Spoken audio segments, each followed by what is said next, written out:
Good morning. I just picked up a coffee here at a local coffee shop.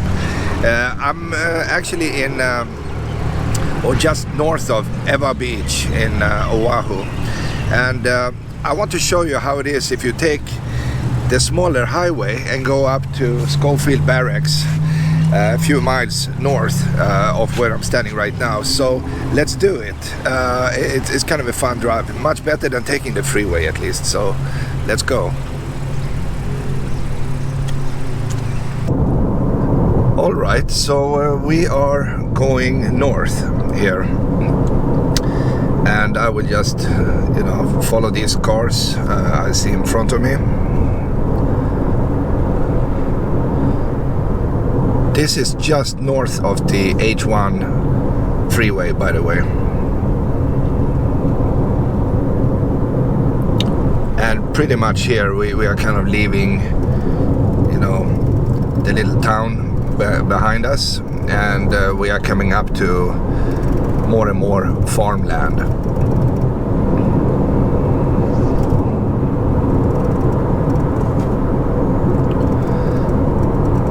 And I would say this area here is pretty much in between the two mountain ranges you have here. To the left you see the western mountain range here. I mean, it's hard to see behind the trees, but you get it. You see some mountain tops here. And on the other side here you have like the eastern mountain range, and this is kind of a wide valley in between.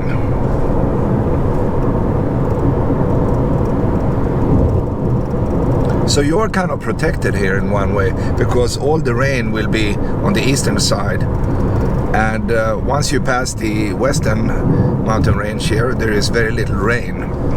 And as a matter of fact, if you go in the opposite direction of what we are doing now, you will come down to a really, really dry plain where Ewa Beach is located. It's really dry. It's almost like it's not really a desert, but it's not too far from being a desert. And we just passed a solar farm on the right hand side. We couldn't see it, of course, because as you notice here, they have a tendency to plant a lot of this very tall grass right next to the highway, because they don't want you to peek in and see what's happening on the other side, right? And sometimes they also dig up these almost like smaller walls next to the road.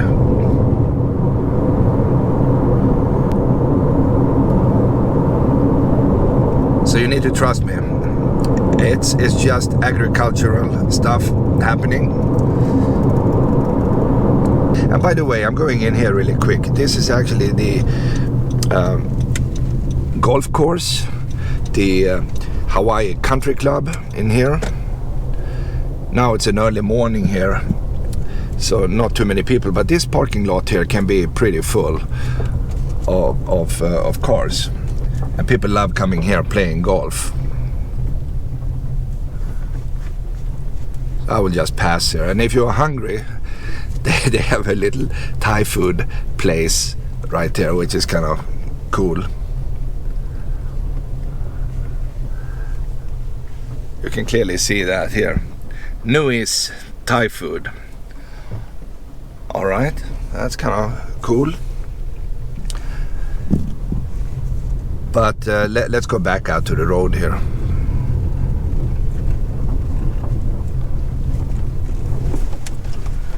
Luckily,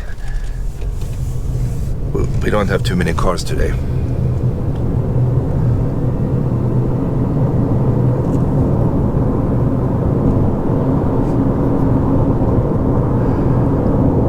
And because we have clouds, you go in between sunshine and some, let's call it shade at least, all the time. But it's no big deal. It's just a fantastic climate here.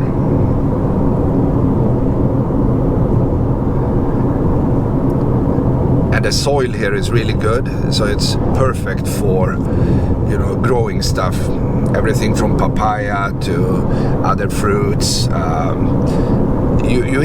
They even make some local sugar cane here, and they make some rum from it, and they make that right here pretty much, and I will show you that in a second here.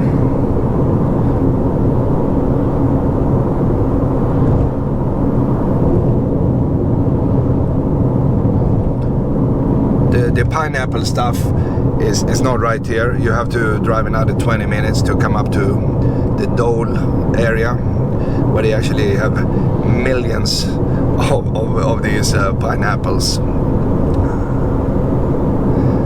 So if you're into pineapples, go up there and pick out the best one you can find, and it would be fantastic.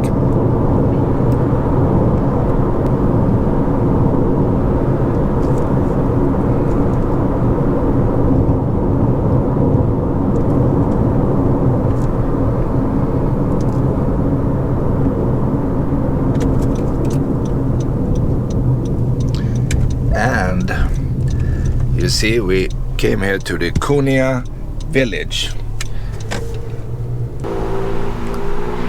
This is the entrance into the distillery here, and you can actually come up here and do some tasting.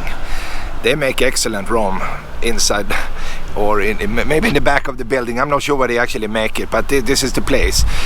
You could also sign up, I think, for a little tour of the production area, I think.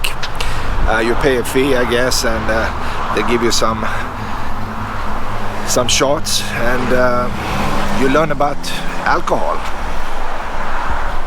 I think that's very interesting.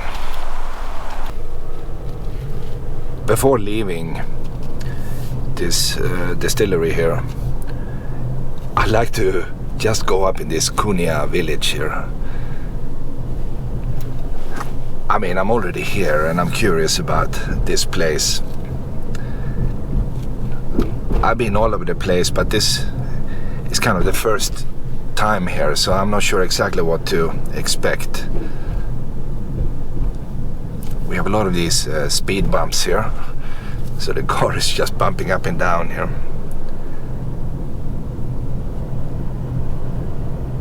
And these homes here, they are all the same, kind of green and brown, and they were built in the past for the plantation workers, so they could have a place to live.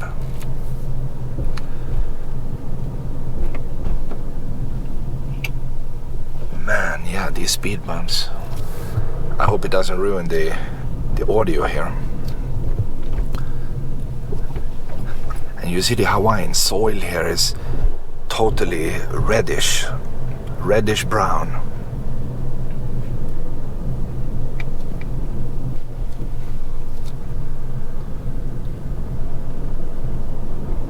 The road is getting smaller and smaller the more into this Kunia village you go, right? And coming up here to, maybe you can see through the window here,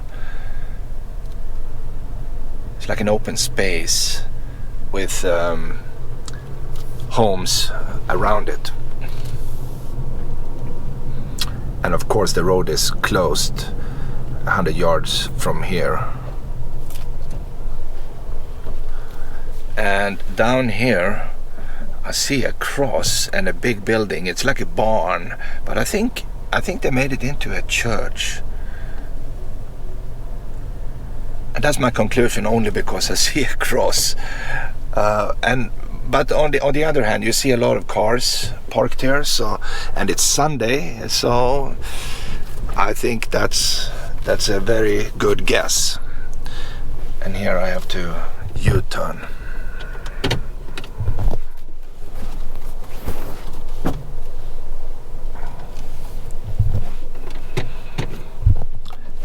And we are on the way again. Back to the highway. I'm pretty much leaving Kunia Farms right now. It's just a great place in the valley between the two mountain ranges. And the soil is excellent for whatever they are producing here. It's just growing like crazy. All you need is water.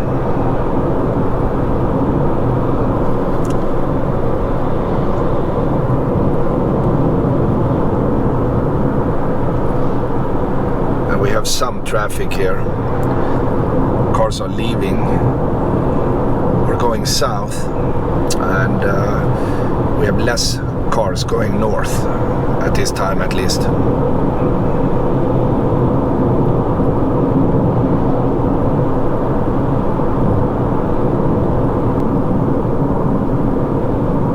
And traditionally, sugarcane and pineapple used to be everywhere here on the island.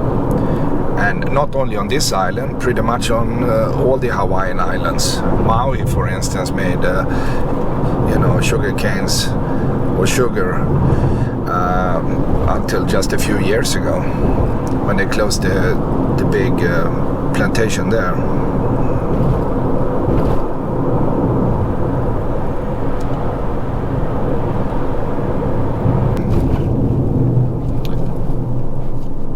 And here we have the Schofield Barracks. This is an army base from, maybe you can see some army stuff, some buildings in here. This was built early 1900s, and as far as I know, they have about, just under or around 20,000 people in here, so it's a pretty decent base.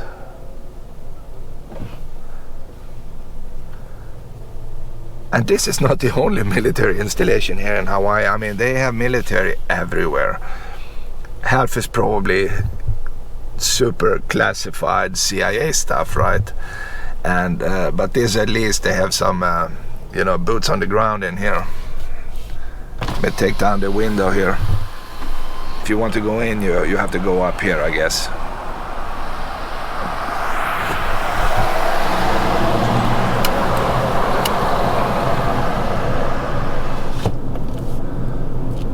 Somebody is cutting some trees here, keeping the community clean and nice, right? And if you can see in the mirror here, there is another car behind me here doing the same thing, right? Anyway, in a minute or so, we are going to make a left and continue up to the northern side of the island. So what I will do is to just sneak in behind this guy here. And if you took the, let's say, the freeway down from the H1 and you took the H2 up here, we would basically meet in about 300 yards here. You see the big building, maybe in the background? That's actually where you would come up if you took the freeway. And you make a right, you go into Wahiwa, the little village or town up here. You can't see it right now, but it's in here, trust me.